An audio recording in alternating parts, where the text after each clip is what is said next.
Professora Lúcia, um valor que é fundamental é o valor da convivência, o valor da harmonia. A senhora sabe que um dos grandes dilemas humanos é exatamente esse, a capacidade que a gente tem que desenvolver de se relacionar entre nós. Se a senhora pudesse falar um pouquinho sobre o valor da convivência e da harmonia do ponto de vista filosófico, o que significa isso? E o que a gente pode fazer para poder educar o ser humano para ter uma convivência melhor, viver melhor entre si, na sociedade que a gente vive? É interessante, Melissa, como nós já comentamos, muitos valores estão entrelaçados entre si, é natural, na verdade podemos dizer que todos eles estão entrelaçados. Então, harmonia, convivência tem muito a ver com justiça naturalmente. Aceitar que as pessoas sejam aquilo que são, evidentemente dando a elas oportunidades de aperfeiçoamento, mas um dos elementos que nós temos que mais torna complexo o processo da convivência é a massificação. Querer aplicar um padrão único a seres que são por natureza diferentes. Existe dentro da nossa sociedade atual uma tendência a atribuir a certos perfis, a certas naturezas, um valor superior a outros pelo valor econômico que está por trás disso. Então fica muito difícil termos uma harmonia, uma convivência, quando não há uma aceitação das diferenças. É um dos elementos fundamentais que se deve trabalhar com a criança desde a infância, uma percepção de que ninguém é igual a ninguém.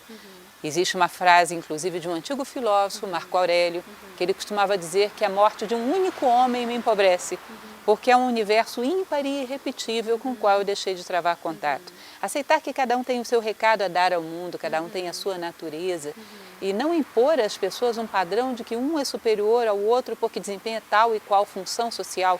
Nós diferenciamos hoje o homem pelo ter, quando na verdade o homem se diferencia sim pelo ser.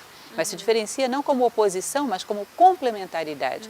Aceitar a convivência, aceitar as diferenças consiste numa forma de conquistar a convivência. Se nós percebemos, e em Nova Acrópole falamos bastante sobre isso, quando convivemos com a beleza num quadro, ela é a harmonia de cores diferentes. A beleza numa música é a harmonia de notas diferentes. A beleza sempre é resultado de harmonia nas diferenças. Aceitar as diferenças, saber combinar inteligentemente as diferenças sem massificar, é um elemento fundamental da harmonia. E um outro ponto que há que considerar também como fundamental é o respeito, que seria uma outra virtude que também teríamos muito a dizer para ela. Você pode perceber que é impossível que tenhamos uma convivência harmoniosa se não há o respeito. Agora, o respeito parte, sobretudo, do respeito sobre si próprio, porque ninguém respeita os demais se não respeita a si próprio. Então, se eu tenho uma identidade, eu tenho uma noção de quem eu sou, o que me proponho a fazer no mundo, tenho valores, tenho princípios, tenho nobreza, tudo isso faz com que eu respeite a mim mesmo. Quem respeita a si próprio tem uma tendência natural a respeitar os demais. O homem, ele é tão violentado na sua identidade, é tão massificado, isso implica numa falta de respeito tão constante por si próprio, que inconscientemente devolve isso nas suas relações. Devolver o homem ao lugar que lhe corresponde, fazer com que ele se realize sendo o que ele é, percebendo que as pessoas não valem pelo que têm, valem pelo que são, porque na verdade ninguém tem nada se nós formos olhar em última instância. A única coisa que temos é a nós mesmos, a nossa identidade, os nossos valores. Quando percebemos o valor de termos a nós mesmos, valorizamos isso. E aí começamos a combinar individualidades, começamos a transmitir esse respeito, que em primeiro lugar há que ensinar a se ter por si próprio. Quando nós falamos de coisas como desonestidade, corrupção, violência, você percebe que isso não é apenas um desrespeito à vítima, é um desrespeito fundamentalmente a quem a pratica. É uma violência contra a natureza humana. Certamente um homem que se respeita, ele tem muito mais facilidade de convivência, de conquistar a harmonia e, portanto, é necessária identidade.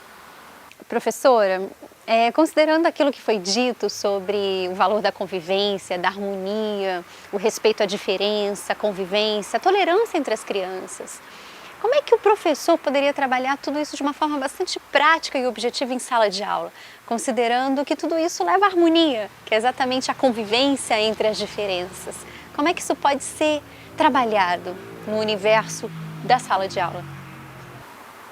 Bom, Melissa, como eu dizia, que nós podemos comparar a harmonia a uma música, a um belo quadro, você percebe que um grande pintor é capaz de produzir um quadro belo porque ele tem a noção do que é a combinação de cores que resulta harmoniosa. Ele pode produzir uma bela melodia porque ele tem uma noção do que é a combinação de sons que resulta harmoniosa. Tem uma visão. Portanto, ele tem uma visão de conjunto do que seria o belo. Ou seja, ele tem um referencial filosófico do que seria belo para a música, do que seria belo para a pintura. Um professor ele teria que ter um referencial filosófico do que é belo para a humanidade. O que é necessário numa sociedade para que ela seja bela? É necessário que as pessoas tenham perícia técnica? Bom, isso tem a sua importância, mas sobretudo é necessário que as pessoas tenham uma direção de vida para essa perícia técnica, porque uma pessoa tem uma habilidade, utilizá-la para a exploração do outro é melhor que não a tivesse. Então é fundamental que o professor tenha essa noção filosófica do que é a harmonia da sociedade e considere cada um dos seus educandos como uma nota. E aí ele possa combiná-las, tendo uma noção de aonde ele quer chegar. Não há como conduzir pessoas se você não sabe qual é a direção. Então tem que ter uma noção. A sociedade é uma sinfonia. E essa sinfonia tem que ter tais e tais padrões e tem que atender a tais e tais necessidades. Daí que é necessária uma reflexão filosófica muito profunda por parte do educador. O que de fato a humanidade necessita? O que de fato o homem necessita? Para que ele possa educar cada uma das suas notas musicais para ocuparem o seu lugar dentro dessa sinfonia. Muito obrigada, professora Lúcia.